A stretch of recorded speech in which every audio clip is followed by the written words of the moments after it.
Hey guys, I have the Chapter 11 highlights put together for you. So I'm trying a different tool for capturing it, so hopefully the sound will be a little better. So you want to adjust as you need in order to access the best sound quality. I also have a 15-minute limit, so I'm keeping it short and sweet. So please let me know if you have questions, and there are certainly topics in this that I am not covering. I'm covering the ones that are most valuable to you and your success on the exam. So if you have questions about other areas, by all means, ask me when we see each other next. So we are going to talk a bit about de-escalating relationships. So we're going to start by talking about what causes the de-escalation of relationships.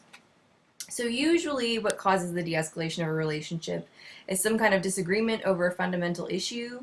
That might be money, it might be sex, it might be where to live, it might be families, it might be pets. I mean, it could really be anything, but it might be religion, it could be anything, but it is always something that is fundamental to one or both parties. Another reason that a relationship might decline is a separation or temptation within the relationship leads to emotional infidelity and sexual infidelity. So this might be a physical separation, it might be an emotional separation, it could be either one.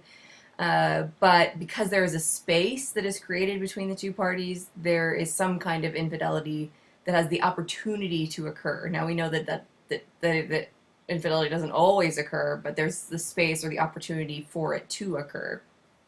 And then finally, the last factor that contributes to decline is how a partner learns of infidelity and how they respond to it. So I'm sure you know people that have had infidelity in their relationship and they stay together. And that is because they feel comfortable about why the infidelity occurred and the changes that they might make to stay together. So infidelity is not necessarily a game ender for relationships, but infidelity that goes unnoticed or goes undisclosed or is revealed in a really negative way, that usually is a game ender at some point or another. So as we talked about on Monday, we know that Knapp and Evangelisti have a series of steps that are involved in the escalation of a relationship and also in the de-escalation of a relationship. So we talked about those on Monday in terms of escalation. The initiating, hi, how are you? The experimenting, oh, do you like sushi too? Intensifying, I love it when we eat sushi together. Integrating, oh, I cannot imagine eating sushi with anyone else. We are so perfect together. And bonding, hey world, we love eating sushi together and we are a unit. So the bonding is that sort of final point in the public declaration of a partnership. And then we talked about maintenance and the necessity to sort of oscillate between this bonded state and this differentiated state in terms of relational maintenance. So that has a lot to do with those dialectical tensions that we talked about as well. There's always a balance to be struck within a relationship between the two people and their independence and their personal desires, as well as what is best for the couple and their dual desires. So a relationship that maintains sort of oscillates back and forth between these two areas.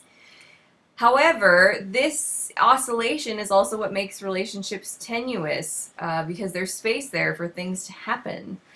So what happens in the differentiating stage, which many relationships go through at various points, is people start to move from a we perspective to an I perspective. What is going to be best for me? What is going to serve me best? What do I want to do? And if they are truly oscillating and working to maintain their relationship, they'll sort of come back to the we perspective, right? Because they're trying to find a balance there. But if things get worse, they will start to circumscribe. And circumscribing just means that the two parties are moving around each other without actually interacting.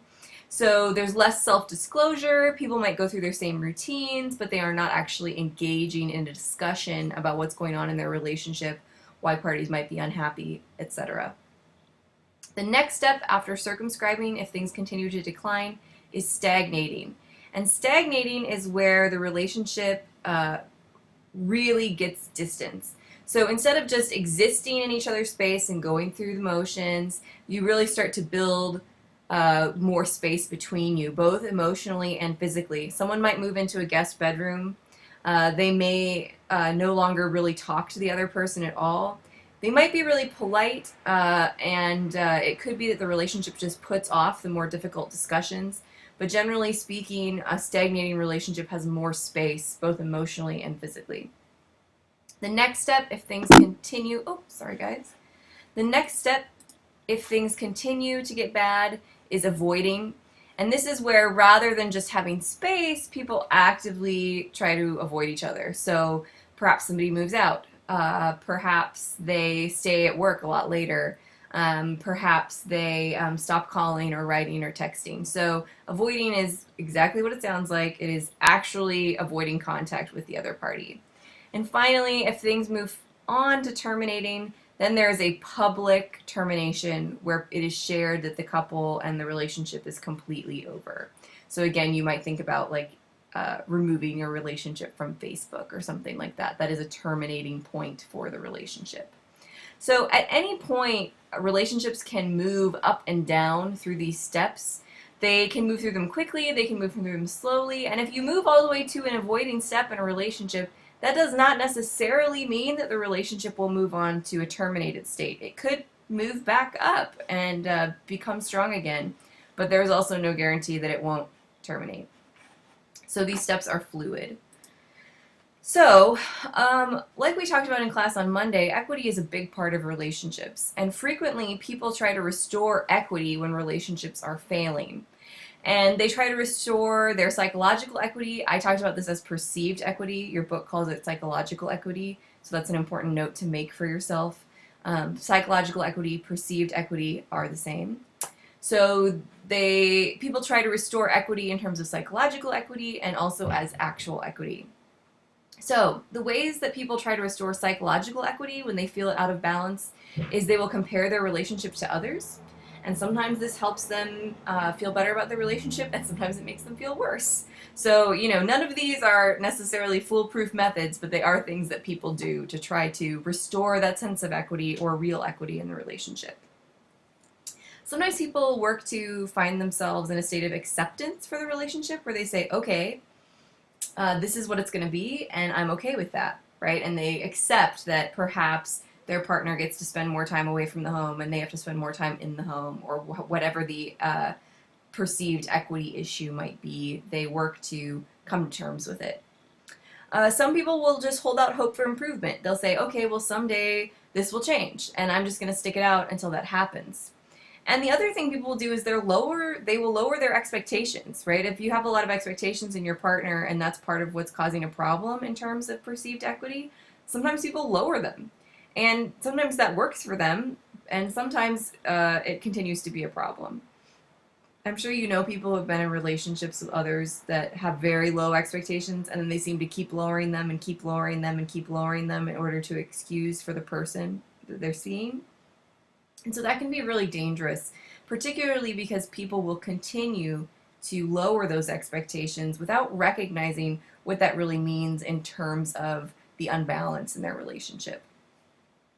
For folks who are trying to restore actual equity, right, and these are the nuts and bolts things that you would put on a spreadsheet if you were going to get ugly like that in your relationship. I know people who have done that, so I can say that with some humor, I suppose. But if you were to put all the things on a spreadsheet that contributed to the equity or what people contributed to the relationship and find that they were imbalanced, then these might be some of the things you would do to try to restore balance. So when somebody's angry or aggressive, they might try to seek restitution. So they might say, okay, well, you need to pay me for the chores I do around the house, and then demand that they be paid for the work that they contribute. They might confront the other party, so there might be lots of conflict and argument about the equity in the relationship. I know this was the case for my parents for many years. They had a lot of confrontation and arguments about work and home care and who was doing more and who was doing less. So I don't personally feel like that's necessarily constructive, but it is a way that people address these actual equity issues in their relationship. Some people, especially if they feel underbenefited, will increase their contributions of attention in hopes of receiving a sort of a sort of eliciting a response in their partner. They'll say, okay, I'm feeling under-benefited. What can my partner do to help me feel more balanced? They can show me more attention, so in return, they show more attention to the partner in hopes that that will elicit attention in their direction. Some people retaliate, and that can be more or less cruel depending on what the person tries to do. So somebody who is under-benefited might say, okay, well, I'm not going to give you any spending money, or I am not going to come home until you clean the house, right? They might do something more cruel and aggressive like that. They might also just say, okay, I cannot help you with house cleaning until we come up with a better balance in terms of our equity, right? It can be softer, but generally people are mad, so it's usually aggressive. And then the final is just withdrawal. Somebody who feels over-benefited or under-benefited might just withdraw from the relationship in order to create greater equity in the relationship, because if this is a little confusing, but if someone removes, then the other person is sort of forced away as well, and so those inputs both go down, and so then that can allow someone to feel like the actual equity is restored, but usually doesn't really address the greater problem. So those are ways that people deal with equity. And the last thing we're going to talk about is the types of communication people use when they are moving back down that Nap Evangelisti tower. I have about 4 minutes left, so I'm going to go pretty quick. So the first one is positive tone messages, and this is where someone says something that is emotional, right? They might say, oh, this is really difficult for me. It's not fair to either of us to continue this relationship, right? This is somebody who breaks up with you and cries about it because they're really emotional about it. De-escalation messages is just saying, very direct, I don't feel as strongly about you anymore. I don't want to be with you anymore. This isn't working. Withdrawal or avoidance is just saying nothing, right? This is just not talking to the person, not responding to them. That's why it's crickets. It's just silence, radio silence on the other end. Justification messages is where you use an account to explain why you're getting out of the relationship. I've changed. I'm not the same person I used to be. It just makes us not compatible anymore, so we can't be together. And the last kind is negative identity management or manipulation. So this is related to face, if you remember negative face. So this is where you manipulate the person into thinking that breaking up is sort of their idea, or that, you know, there's mitigating circumstances beyond them that really affect the relationship, that kind of thing. So you might say to them, you know, you don't seem very happy with yourself or our relationship, and I really think we need to take a break so that you can find yourself, right? This is about you, not about me. It's about you and your well-being. I really care about you, but this is what's best for you. So these manipulative strategies are also used to de-escalate relationships. And these messages can be used at any point in that de-escalation cycle. So I think that's a quick overview for you on Chapter 11. I hope it gets you started on answering your exam questions. Please feel free to send me any questions that you have over the weekend, and I'm also happy to answer questions in person on Monday. We will have our exam due next Thursday evening, and I wish you the best of luck studying this weekend. Thanks.